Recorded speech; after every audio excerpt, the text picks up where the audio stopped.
तो दोस्तों स्वागत है आपका अपने YouTube चैनल एसएससी योद्धा जी के चैनल पर। दोस्तों आज हम लोग देखने वाले हैं यूपी पुलिस कांस्टेबल का। दोस्तों यूपी पुलिस कांस्टेबल का हिंदी का प्रैक्टिस सेट नंबर 6। क्या दोस्तों, हिंदी का प्रैक्टिस सेट नंबर 6।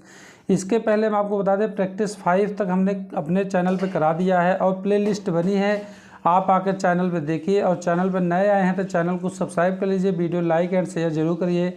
हम आपको बता दें पर डे हिंदी का मात्र 10 से 12 मिनट में आपका एक प्रैक्टिस सेट कराया जाता है और जीके का मात्र 15 से 20 मिनट में आपका एक प्रैक्टिस सेट पर डे कराया जाता है। आपकी परीक्षा तक के एक प्रैक्टिस सेट इतने ज़्यादा हो जाएंगे कि आप देखेंगे प्रैक्टिस सेट से ही हूबहू क्वेश्चन आपको मिल रहे हैं परीक्षा में। ठीक दोस्तों, आप हमारे चैनल से जुड़ जाइए, आपको निश्चित ही मदद मिलेगी। आइए देखते हैं पहला क्वेश्चन। पहला क्वेश्चन क्या है दोस्तों, पूछ रहा है व्यंजन की संख्या कितनी होती है। दोस्तों व्यंजन की संख्या कितनी होती है, तो पहले हम आपको बता दें व्यंजन की संख्या 33, यानी ऑप्शन नंबर बी यहाँ पे करेक्ट है। लेकिन अभी जो अपडेशन आया उसमें एक और करके 34 देता है, तो आप लोग देख लीजिएगा 33 जहाँ होगा 33 मारिएगा। अगर ऑप्शन में 34 आया, जैसे वर्डमाला पहले 52 का था तो लेकिन अब 53 का हो गया, ठीक है। तो इसलिए अपडेशन वाला अगर क्वेश्चन आता है तो आप 34 मारिएगा, नहीं तो 33 होता है व्यंजन, आप 33 ही मारिएगा, ठीक है। अगला क्वेश्चन देखिए, बहुत ही प्यारा क्वेश्चन इस प्रैक्टिस सेट में दिया गया है दोस्तों।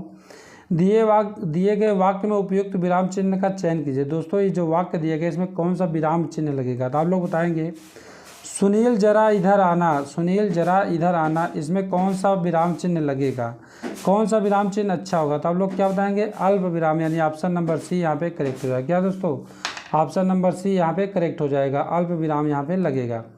अगला क्वेश्चन देखिए, बहुत ही प्यारा क्वेश्चन। क्वेश्चन नंबर 3 क्या है दोस्तों, वचन किसके लिए प्रयोग किया जाता है। दोस्तों वचन किसके लिए प्रयोग किया जाता है, तो आप लोग क्या बताएंगे किसके लिए प्रयोग किया जाता है, तो आप लोग बताएंगे संज्ञा के लिए, यानी ऑप्शन नंबर ए यहाँ पे करेक्ट हो जाएगा। संज्ञा के लिए वचन प्रयोग किया जाता है। वचन दोस्तों एक वचन, दो वचन, बहुवचन। संस्कृत में 3 वचन होते हैं, हिंदी में 2 वचन होते हैं, आप लोग इसको याद रखिएगा। संज्ञा कितनी प्रकार की होती है, संज्ञा 5 प्रकार की होती है। सर्वनाम कितने प्रकार के, सर्वनाम 6 प्रकार के। विशेषण 4 प्रकार के, आप लोग इसको याद रखें। अलंकार 2 प्रकार के, शब्द अलंकार, अर्थालंकार, ये सब आप लोग जब याद रखेंगे ना तो आपको एकदम कंठली, वहाँ आप जब बैठेंगे परीक्षा में जैसे भी क्वेश्चन आएंगे 1 सेकंड में मारे और आप आगे बढ़ गए। अगला क्वेश्चन देखिए, क्वेश्चन नंबर 4 क्या है। क्वेश्चन नंबर 4 कह रहा है निम्नलिखित में से कौन सा सर्वनाम पद चिन्हित कीजिए, यानी दोस्तों इसमें सर्वनाम कौन सा है, तो आपको क्या बताना है सर्वनाम पद क्या है दोस्तों, वाह जो है सर्वनाम है, यानी ऑप्शन नंबर 20 का करेक्ट हो जाएगा। क्या दोस्तों, ऑप्शन नंबर बी यहाँ पे करेक्ट हो जाएगा। अगला क्वेश्चन 5 नंबर देखिए, 5 नंबर क्वेश्चन क्या है। 5 नंबर क्वेश्चन कह रहा है किसी संज्ञा या सर्वनाम शब्द की विशेषता बताने वाले शब्द को क्या कहा जाता है। दोस्तों जो विशेषता बताया जाता है उसे विशेषण कहा जाता है, यानी आप लोग ऑप्शन नंबर बी यहाँ पे करेक्ट कर सकते हैं। क्या ऑप्शन नंबर बी करेक्ट होगा इसका, ठीक है। अगला क्वेश्चन देखिए, क्वेश्चन नंबर 6। क्वेश्चन नंबर 6 क्या है दोस्तों, मुख्य क्रिया के अर्थ को स्पष्ट करने वाली क्रिया को क्या कहा जाता है। मुख्य क्रिया के अर्थ को स्पष्ट करने वाली क्रिया को क्या कहा जाता है, तो आप लोग जानते हैं मुख्य क्रिया के अर्थ को स्पष्ट करने वाली क्रिया को सहायक क्रिया कहा जाता है, यानी ऑप्शन नंबर डी यहाँ पे करेक्ट हो जाएगा। क्या दोस्तों, ऑप्शन नंबर डी यहाँ पे करेक्ट हो जाएगा, ऑप्शन नंबर डी सहायक क्रिया। अगला क्वेश्चन देखिए, क्वेश्चन नंबर 7। क्वेश्चन नंबर 7 क्या है दोस्तों, निम्न में से अव्यय कौन सा। अव्यय दोस्तों क्या होता है, जिसका विकार न किया जा सके, ठीक है। अव्यय इसमें से कौन सा है, तो आप लोग बताएंगे आ है, यानी ऑप्शन नंबर सी यहाँ पे करेक्ट हो जाएगा। क्या दोस्तों, आ अव्यय है। अगला question, question number 8। Question number 8 देखिए क्या है, लिंग के आधार पर असंगत युग्म। दोस्तों लिंग के आधार पर कौन सा, जो 4 ऑप्शन दिया है उसमें असंगत कौन सा है, तो आप लोग बताएंगे सांप और सांपनी, यानी ऑप्शन नंबर डी यहाँ पे गलत है। यहाँ पे चंद्रबिंदी होना चाहिए दोस्तों, चंद्रबिंदी लगा होता तो ये ठीक होता, इसलिए ये अलग गलत है, ठीक है। ये असंगत है और सभी सब ठीक है। अगला क्वेश्चन, क्वेश्चन नंबर 9 देखिए। क्वेश्चन नंबर 9 क्या है दोस्तों, इनमें से एक वचन बहुवचन का कौन सा युग्म सही नहीं है, यानी 4 में से एक सही नहीं है, तो आपको बताना है कौन सा सही नहीं है दोस्तों। आंसू का आंसू, यानी ऑप्शन नंबर ए यहाँ पे गलत है, ठीक है। यही सही नहीं है और सब सही है, ठीक है। अगला क्वेश्चन देखिए, क्वेश्चन नंबर 10। क्वेश्चन नंबर 10 क्या कह रहा है, रमेश घर आया, इस वाक्य को संदिग्ध भूतकाल रूपांतरण कीजिए, संदिग्ध भूतकाल में रूपांतरण करिए, तो आप लोग क्या इसको बताएंगे संदिग्ध में बताने के लिए, तो आप लोग देख रहे हैं कि ऑप्शन नंबर डी में लिखा है रमेश घर आया होगा, यानी होगा संदिग्ध लग जाएगा, तो यहाँ पे ऑप्शन नंबर डी इसका करेक्ट हो जाएगा। अगला क्वेश्चन देखिए, क्वेश्चन नंबर 11। बहुत ही प्यारा क्वेश्चन इस प्रैक्टिस सेट में है दोस्तों। किस वाक्य में क्रियाएं सदैव एक वचन पुल्लिंग तथा अन्य पुरुष में होती हैं। दोस्तों यहाँ पे देखिए 3 चीज़ आपसे पूछ लिया, सदैव एक वचन, पुल्लिंग और पुरुष मतलब इसलिए आप लोग यहाँ पे धैर्य से अगर जब काम करेंगे तो आप लोग उसको जान जाएंगे क्या है इसमें। तो जो भाववाच्य होता है आप लोग जानते हैं, यानी ऑप्शन नंबर सी में एक वचन पुल्लिंग और पुरुषवाचक सर्वनाम होता है, ठीक है, आप लोग जानते हैं। यहाँ पे भाववाचक यानी ऑप्शन नंबर सी इसका करेक्ट है। अगला क्वेश्चन देखिए, क्वेश्चन नंबर 12। क्वेश्चन नंबर 12 क्या है दोस्तों, आचार्य किशोरी दास वाजपेयी के मत से हिंदी में कितने कारक होते हैं? कितने कारक होते हैं तो आप लोग जानते हैं किशोरी दास वाजपेयी के अनुसार कारक 6 प्रकार के होते हैं, यानी ऑप्शन नंबर ए यहाँ पे करेक्ट हो जाएगा। क्या दोस्तों, ऑप्शन नंबर ए यहाँ पे करेक्ट हो जाएगा। अगला क्वेश्चन, क्वेश्चन नंबर 13 देखिए। क्वेश्चन नंबर 13 क्या है दोस्तों, अंगरखा, निम्नलिखित में से अंगरखा शब्द क्या है? अंगरखा शब्द क्या है तो आप लोग बताएंगे तद्भव है, यानी ऑप्शन नंबर डी इसका करेक्ट हो जाएगा। क्या दोस्तों, तद्भव शब्द है। अगला देखिए, अगला शब्द क्या है, अगला क्वेश्चन क्या है दोस्तों, आ उपसर्ग तथा ता प्रत्यय के योग से बनने वाला शब्द कौन सा है? दोस्तों 14 नंबर क्वेश्चन में क्या कह रहा है आ उपसर्ग भी लगा हो और ता प्रत्यय के योग से बनने वाला शब्द कौन सा है? तो आप लोग क्या बताएंगे, ऑप्शन नंबर डी में देखिए दोस्तों, ऑप्शन नंबर डी इसका करेक्ट हो जाए। असंहितापूर्ण, असंहितापूर्ण, अहिंसातापूर्ण जो है ऑप्शन नंबर डी इसका करेक्ट हो जाएगा। अगला क्वेश्चन देखिए, क्वेश्चन नंबर 15। सावधानी शब्द में प्रयुक्त प्रत्यय, सावधानी शब्द में प्रत्यय पूछ रहा है दोस्तों आपसे, तो आप लोग बताएंगे सावधानी में बड़ी ई का मात्रा लगा, यानी सावधान से बना है सावधानी, ऑप्शन नंबर ए इसका करेक्ट हो जाएगा। अगला क्वेश्चन देखिए, क्वेश्चन नंबर 16। क्वेश्चन नंबर 16 क्या है दोस्तों, संपन्न को सब सुख प्राप्त होते हैं और डैश सदा तरसता ही रह जाता है। कौन तरसता रह जाता है दोस्तों, इसमें संपन्न का विलोम बताना है आपको। संपन्न का विलोम क्या होता है तो आप लोग जाते हैं विपन्न होता है, यानी ऑप्शन नंबर सी इसका करेक्ट हो जाएगा। क्या दोस्तों, ऑप्शन नंबर सी इसका करेक्ट हो जाएगा। अगला क्वेश्चन, क्वेश्चन नंबर 17 देखिए। क्वेश्चन नंबर 17 बहुत ही अच्छा क्वेश्चन दोस्तों। सभ्य व्यक्ति किसी का अपमान नहीं करते हैं, इसलिए इस वाक्य में सभ्य का विलोम बताना है आपको। सभ्य का विलोम क्या होगा दोस्तों, असभ्य होगा, यानी ऑप्शन नंबर डी इसका करेक्ट हो जाएगा। ठीक है, आप लोग हमारे चैनल पर नए आए हैं तो चैनल को सब्सक्राइब कर लीजिए, वीडियो लाइक एंड शेयर जरूर करते रहिए दोस्तों।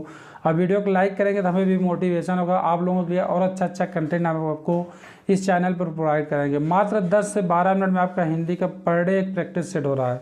इस समय आप जितने कम टाइम में जितना मल्टीपल टाइम क्वेश्चन आप अपने आँख से देखेंगे, प्रैक्टिस करेंगे, उतना ही आपके लिए परीक्षा में महत्वपूर्ण होगा, क्योंकि अब परीक्षाएं की घड़ी बहुत नज़दीक है। अब आप पढ़ने के पीछे नया कुछ मत करिए, जो भी पढ़ा उसको आप रिवीजन करिए, मात्र प्रैक्टिस सेट ही करिए, आपका परीक्षा आसानी से पास हो जाएगा। अगला क्वेश्चन देखिए, 18 number question.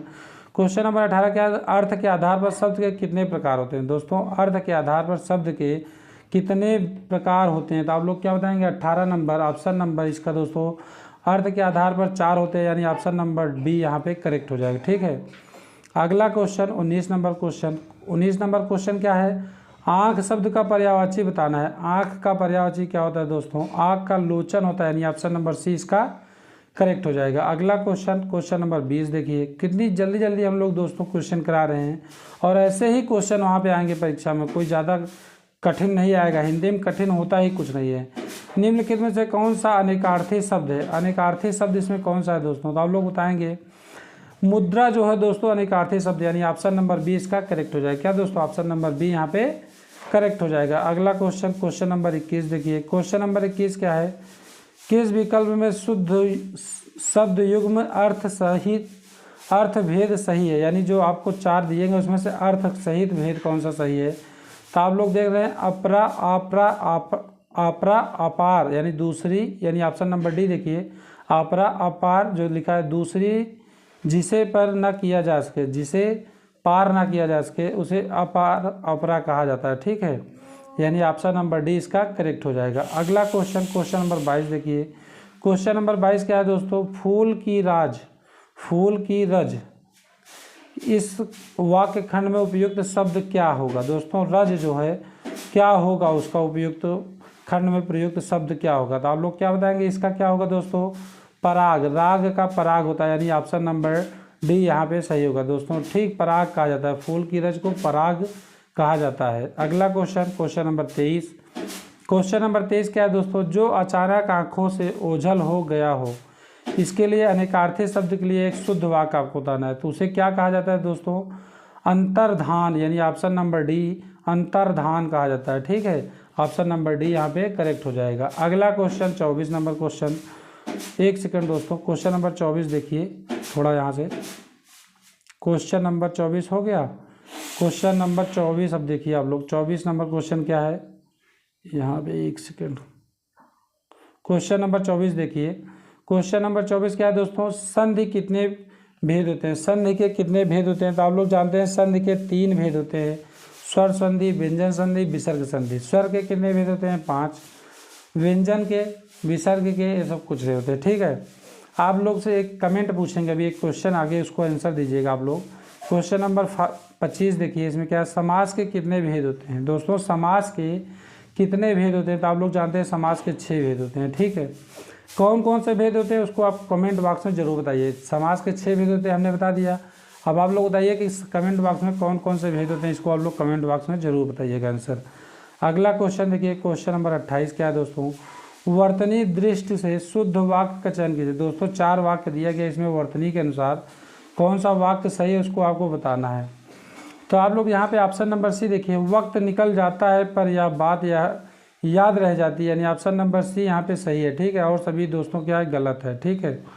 Option number C इसका करेक्ट हो जाएगा। क्वेश्चन नंबर 27 देखिए, क्वेश्चन नंबर 27 क्या, निम्नलिखित में से उद्दीपन का कार्य कौन करता है।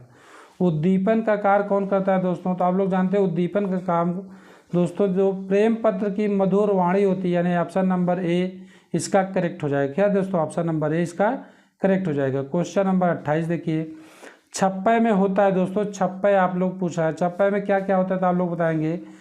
छप्पय में प्रथम 4 चरण रोला के और अंतिम 2 चरण उल्लाला के, यानी ऑप्शन नंबर ए इसका करेक्ट हो जाएगा दोस्तों। प्रथम 4 चरण रोला के और अंतिम 2 चरण उल्लाला के होते हैं छप्पय में, ठीक है। क्वेश्चन नंबर 29 देखिए, क्वेश्चन नंबर 29 क्या है, जिन पंक्तियों में एक ही उच्चारण स्थान से उच्चरित होने वाले वर्णों की आवृत्ति होती है वहाँ कौन सा अलंकार होता है। दोस्तों वहाँ पे कौन सा अलंकार होता है, बहुत ही प्यारा क्वेश्चन दोस्तों। तो आप लोग जानते हैं श्रुत्यानुप्रास, यानी ऑप्शन नंबर सी यहाँ पे करेक्ट हो जाएगा। क्या दोस्तों, ऑप्शन नंबर सी इसका करेक्ट हो जाएगा, श्रुत्यानुप्रास अलंकार होता है। क्वेश्चन नंबर 30 देखिए, बहुत ही प्यारा प्यारा क्वेश्चन दोस्तों इस प्रैक्टिस सेट में है। दिए गए वाक्य में उपयुक्त शब्द का चयन करके रिक्त स्थान की पूर्ति करिए। मेहनत ही डैश होता है, मेहनत ही क्या होता है दोस्तों, मेहनत ही जो दोस्तों जीवन होता है, यानी ऑप्शन नंबर ए इसका करेक्ट हो जाएगा। मेहनत ही जीवन होता है, यानी जो भी मेहनत करता है वो जीवन में बहुत ही सुखी रहता है और बहुत ही आगे जाता है जीवन में, ठीक है। तो मेहनत ही जीवन है, जीवन में अगर आप मेहनत करते रहेंगे तो बहुत आगे तक जाएंगे, ठीक है दोस्तों। अगला क्वेश्चन देखिए, क्वेश्चन नंबर 31। क्वेश्चन नंबर 31 क्या है, बहुत ही प्यारा क्वेश्चन है।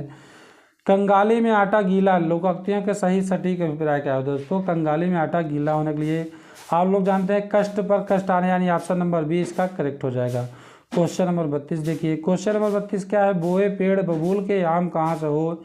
लोकोक्तियाँ का सही अर्थ क्या होता है दोस्तों, लोकोक्तियाँ का सही अर्थ होता है जैसा कर्म वैसा फल मिलेगा, यानी ऑप्शन नंबर बी इसका करेक्ट हो जाएगा दोस्तों। ऑप्शन नंबर बी यहाँ पे करेक्ट हो जाएगा। अगला क्वेश्चन, क्वेश्चन नंबर 33 देखिए, भक्ति काल को हिंदी साहित्य का स्वर्ण युग इनमें से किसने कहा। दोस्तों ये क्वेश्चन बहुत बार पूछा गया है और इसका मतलब प्रमाणित जो आंसर होगा वो जॉर्ज गिरिसन, यानी ऑप्शन नंबर ए सही होगा। लेकिन कहीं कहीं ऑप्शन में कहीं कुछ किताबों में आपको श्याम सुंदर दास भी मिलता है, लेकिन जो प्रमाणिक किताबें हैं जहाँ पे आपको सिद्ध करने की बात आ जाए तो वहाँ पे जॉर्ज गिरिसन ही इसका करेक्ट हो जाएगा, ठीक है।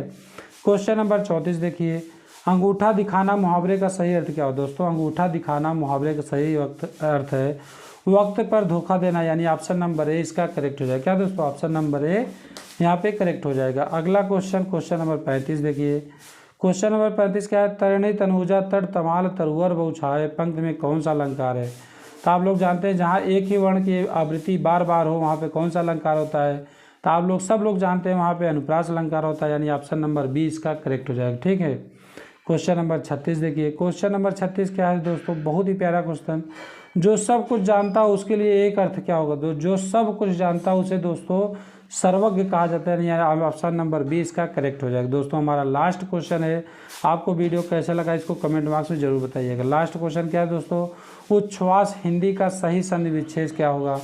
उच्छ्वास का सही संधि विच्छेद दोस्तों होता है उत्तधन श्वास, यानी ऑप्शन नंबर ए इसका करेक्ट हो जाए। दोस्तों आप हमारे चैनल पर नए आए हैं तो चैनल को सब्सक्राइब कर लीजिए, वीडियो लाइक करिए, शेयर करो और आप बताइएगा कि आपको प्रैक्टिस सेट कैसा लगा। ठीक है, आप हमारे इस चैनल पे आएंगे, देखेंगे प्रैक्टिस सेट के लिए हिंदी और जीके का प्लेलिस्ट बनाया। आपको एक ही प्लेलिस्ट में सब चीज़ सारी वीडियो सीक्वेंस मिल जाएगी, आप वहाँ से कंटिन्यू पूरा प्रैक्टिस सेट लगा सकते हैं। ठीक दोस्तों, हम आपसे एक नई वीडियो के साथ मिलेंगे, तब तक के लिए जय हिंद, जय भारत, वंदे मातरम।